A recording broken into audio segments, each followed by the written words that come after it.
Hey friend, welcome back to the Gentle Reset, your no judgment zone for creating a home that actually works for you. I'm Allison, ADHD home and systems coach, former occupational therapist, and mom of two, and I'm so glad you're here. If you've been listening for a while, you know this space is all about real homes and real life, especially when you have ADHD, and the usual organizing advice just doesn't stick. As we head into a new year, I've been doing a lot of reflecting on my own home, on my clients, and on the patterns I see again and again. And one thing keeps coming up. So many ADHD women are putting in so much effort at home and still wondering why it feels so hard to keep up. The problem isn't effort, it's the approach. And that's exactly what Season 3 is about.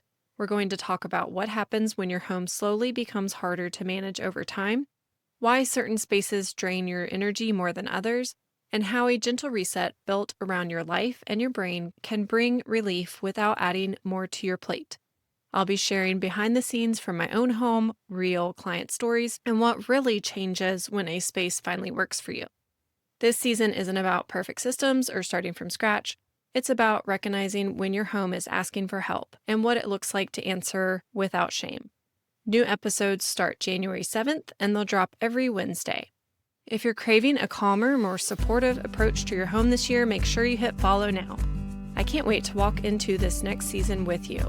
And one quick thing before you go, if you've been wanting to do a personal reflection but don't know where to begin, I've shared my End-of-Year Reflection Workbook in the show notes. It walks you through a simple, no-pressure way to look back at 2025 and choose your one word for 2026. And in the first episode of Season 3, on January 7th, I'll be sharing my own reflection, what I learned, what I'm letting go of, and what I'm carrying into 2026. I can't wait to see what this season brings. See you soon.